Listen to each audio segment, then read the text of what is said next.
Monsieur le Président. 4 mois après l'avènement du CNSP au pouvoir, les Nigériens attendent toujours vos orientations stratégiques, votre programme de gouvernement pour une vision d'ensemble sur toutes les questions d'intérêt national, sur l'économie, le social et le politique. Qu'en est-il exactement?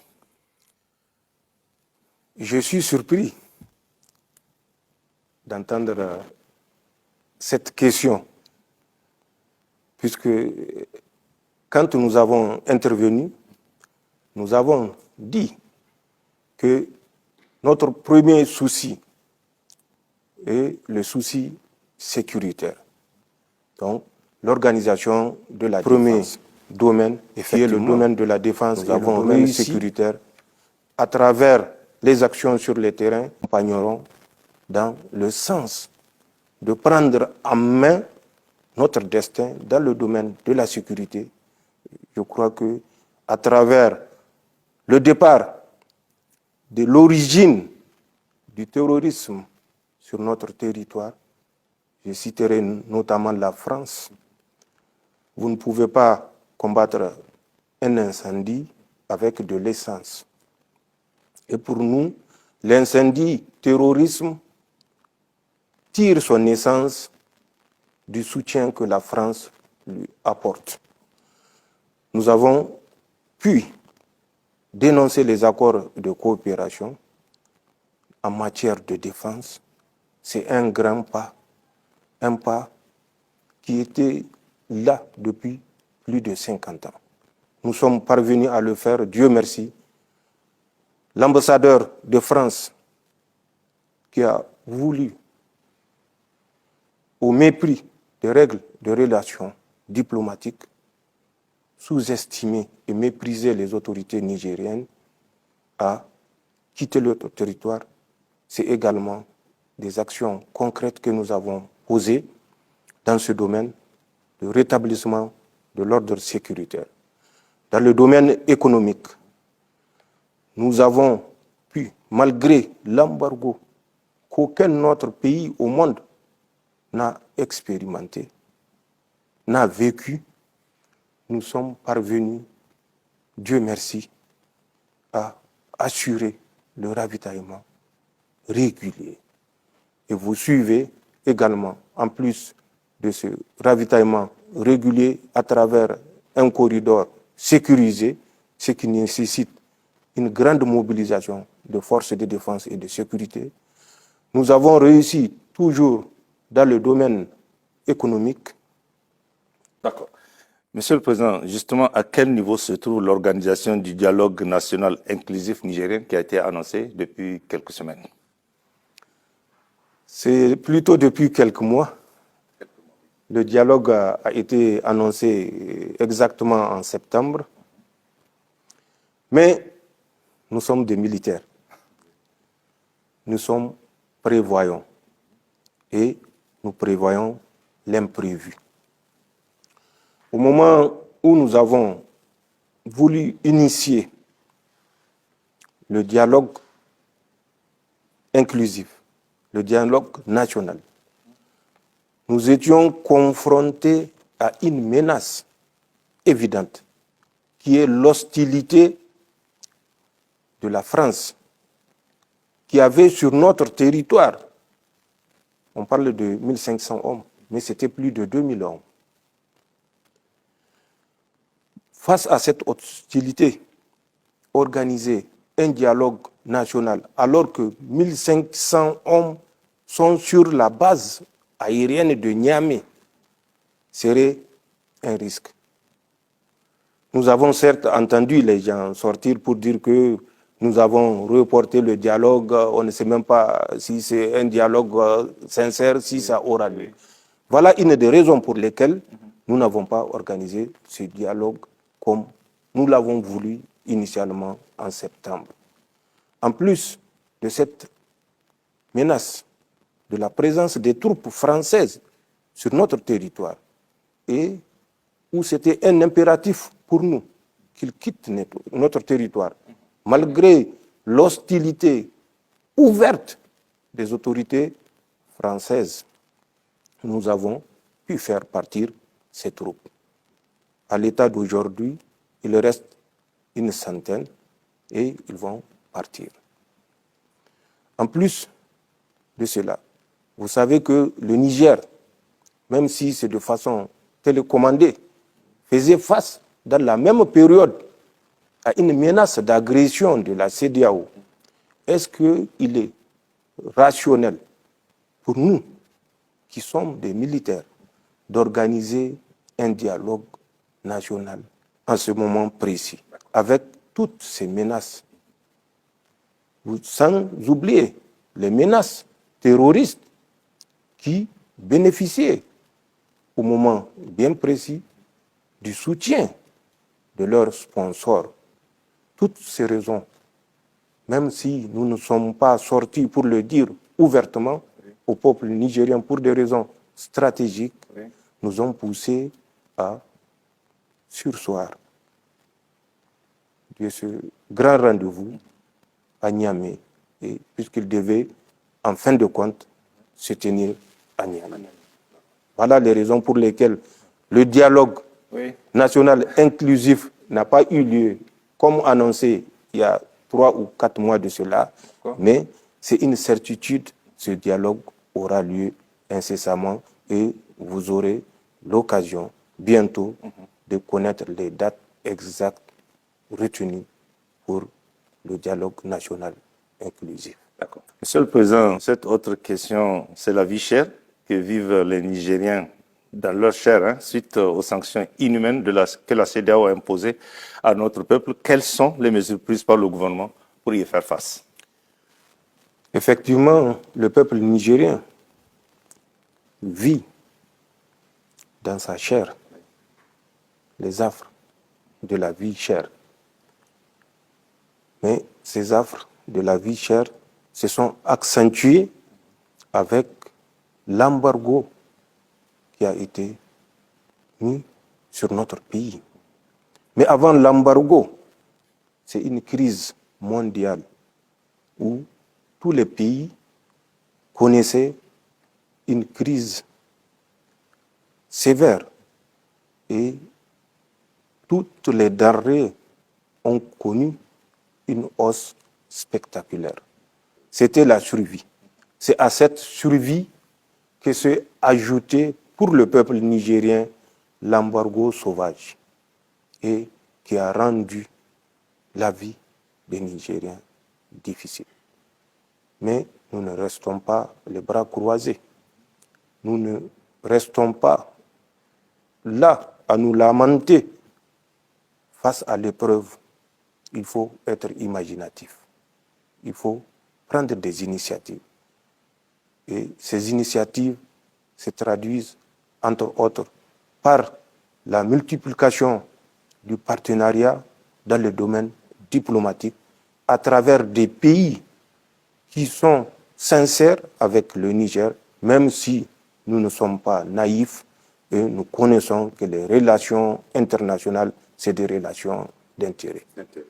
Mais nous sauvegardons les intérêts du peuple nigérien, nos partenaires sauvegardent leurs intérêts, mais pour nous, le plus important, c'est le peuple nigérien. Comment, à travers nos relations diplomatiques, sécuriser des corridors, obtenir un accompagnement alimentaire dans le respect et la dignité.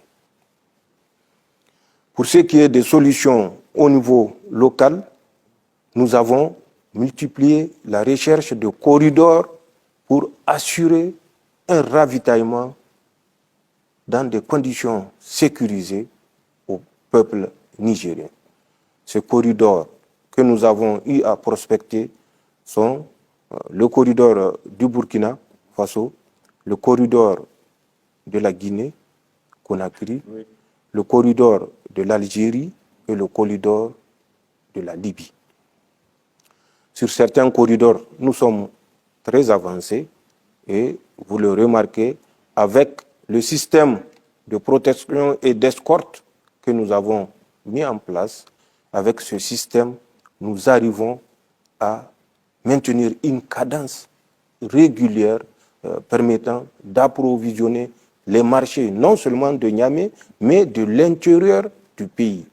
À titre de rappel, actuellement, ça fait depuis le 28 novembre que des camions sont en train de rentrer par un corridor ami pour assurer, et de façon ininterrompue, plus de 4000 camions sont rentrés du 28 à la date d'hier. C'est un effort colossal qui exige la mobilisation des forces importantes et que nous allons faire de façon soutenue pour que la vie chère liée à l'embargo soit levée. Il restera bien évidemment la vie chère qui est liée à l'environnement économique mondial. Et ça, certainement avec le temps, d'autres solutions seront trouvées. Voilà ce que nous faisons pour essayer d'atténuer la souffrance du peuple nigérien, peuple que je félicite pour sa résilience. Monsieur le Président, avant-dernière question. Monsieur le Président, ce jour 10 décembre, les chefs d'État et de gouvernement de la CEDEAO se sont réunis à Abuja. Entre autres sujets importants, ils ont échangé sur la situation au Niger. Êtes-vous optimiste quant à l'issue de cette rencontre, Monsieur le Président? Pour moi, c'est l'intérêt national qui est au-dessus de toute considération. Nous avons demandé beaucoup de sacrifices au peuple nigérien. Le peuple nigérien, bénéficiant des soutiens des pays frères et amis, a supporté l'insupportable. Il est resté debout 4 mois durant, 4 mois de privation, malgré, c'est vrai, nos efforts multiples pour alléger cette souffrance. Mais le peuple nigérien est resté debout malgré ce manque, malgré cet embargo qui touche tous les domaines. Je l'avais dit que l'embargo que notre pays connaît n'a jamais été expérimenté nulle part ailleurs. Certains se sont amusés à établir un tableau. Oui. Consultez ce tableau et vous comprendrez l'intention machiavélique qui a conduit à cet embargo contre l'État du Niger. Mais penser par des actes terroristes contraindre le peuple nigérien à céder, c'est sous-estimer, c'est méconnaître l'histoire.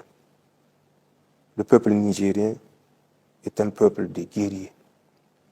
Nous sommes héritiers et dépositaires de ce que nos dignes prédécesseurs nous ont légué. La résilience dans l'épreuve, la cohésion dans l'épreuve. Certes, les temps ont changé, les hommes ont changé, les capacités ont changé. Mais le Nigérien, malgré ces changements, reste résilient. Mais ce n'est pas pour autant que nous allons demander au peuple, exiger au peuple de continuer à souffrir de cette situation. Mon espoir, c'est que l'embargo soit certes levé. Mais mon espoir, c'est plutôt de voir la nouvelle voie que nous nous sommes tracée nous conduise avec ou sans la levée de l'embargo de répondre à l'espoir du peuple nigérien, l'espoir de vivre en paix et dans la prospérité. Et je reste convaincu que ce nouveau partenariat que nous sommes en train de mettre en place avec des partenaires qui comprennent la situation de l'État du Niger, qui comprennent les raisons de notre intervention, qui comprennent le caractère vital de notre intervention pour notre pays. J'ose espérer que dans un proche, très proche avenir, que ces partenaires nous accompagnent à rétablir l'équilibre. Et Inch'Allah, avec ou sans levée de l'embargo ou des sanctions, malgré la menace de reconduire l'agression, le peuple nigérien sera debout dans le domaine que nous aurons choisi à travers ce nouveau partenariat que nous voudrons pour le bien de notre pays. On nous a assez muselés. Il est temps que tout un chacun comprenne qu'il va de l'intérêt de notre pays, intérêt qui a été spolié pendant plus de 100 ans. Quand on parle de 60 ans, 65 ans, c'est limité aux indépendances. Le Niger a été spolié avant les indépendances. Le Niger a continué à être spolié après les indépendances. Et il est facile de constater le degré de spoliation dont nous avons été victimes à travers les accords que nous avons progressivement dénoncés et que nous continuerons, Inch'Allah, à dénoncer pour le bien de notre peuple. Et ça, que personne n'en doute, nous allons poser des actes dans les jours, les mois à venir, Inch'Allah, qui affirmeront davantage la souveraineté de notre pays et la prospérité retrouvée. Inch'Allah. Excellence, Monsieur le Président, pour finir cet entretien, cette grande interview, quel sera votre mot de la fin? Merci de l'opportunité pour dire une fois de plus mon admiration pour le peuple nigérien qui est resté debout, pour dire mon admiration pour les forces de défense et de sécurité qui sont restées debout malgré les moyens limités, mais debout, allant jusqu'au sacrifice ultime pour préserver notre pays. Merci à l'ensemble des pays qui ont compris notre démarche, cette démarche de souveraineté. L'Abussanine, comme le disent nos compatriotes Zantian Kassani, nous sommes pour l'intérêt national et nous défendrons l'intérêt national, quel qu'en soit le prix. Je saisis cette occasion également pour dire que le peuple nigérien, à travers ses autorités, ont supporté l'insupportable. À travers des accords qui nous ont entravés. Ces accords, nous allons mettre les moyens qu'il faut pour les reprendre un à un pour le seul intérêt du Niger et du peuple nigérien. C'est un serment, c'est une promesse. Quel que soit le sacrifice, tous les accords qui ont empêché à notre peuple, à notre pays de bénéficier ou rentrer en possession de ce qui revenait de droit, que tous ces accords soient remis sur la table et que, soit avec le même partenariat, dans un esprit de l'intérêt national et de l'intérêt de l'investisseur soit accepté ou rejeté si le partenaire juge qu'il ne peut plus se retrouver par rapport à la nouvelle ou aux nouvelles conditions que nous allons exiger. Est-ce pas aberrant de découvrir que le Niger, pays classé toujours dernier de la planète, que ce pays renonce aux taxes et autres droits des entreprises françaises qui exercent au Niger sous le fallacieux prétexte et accord que les entreprises nigériennes qui seront installées en France bénéficieront du même traitement. Est-ce qu'on a même des vendeurs à la sauvette qui exercent en France? Oui. Non. Donc, c'est pour comprendre à quel degré, et ça fait plus de 60 ans que ça dure.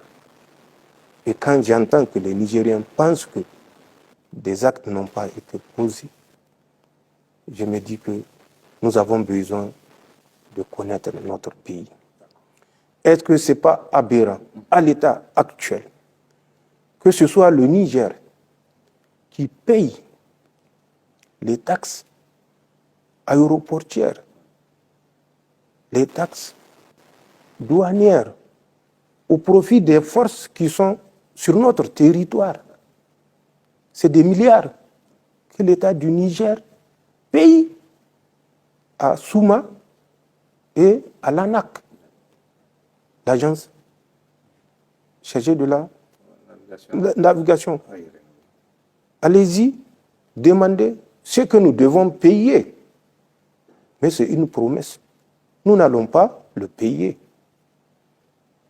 Que les Français qui doivent payer, payent. Nous avons dénoncé l'accord et à partir de cet instant, nous ne payerons plus rien à aucune force, au profit d'aucune force présente sur le territoire national.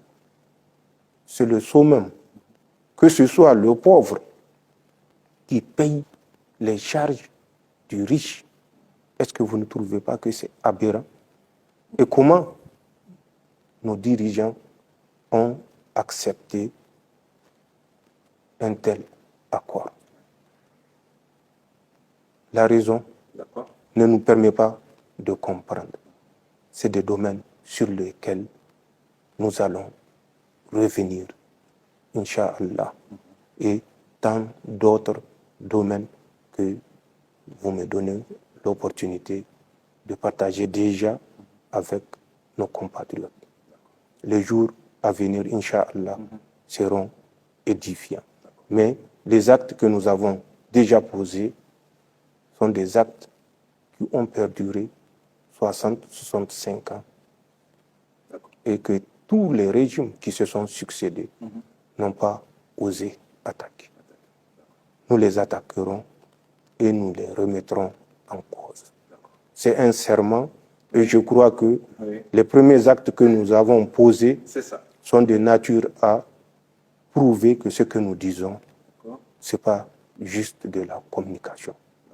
C'est une détermination, c'est un serment et c'est un engagement irréversible, Inch'Allah. Merci, Monsieur le Président, pour avoir répondu à toutes nos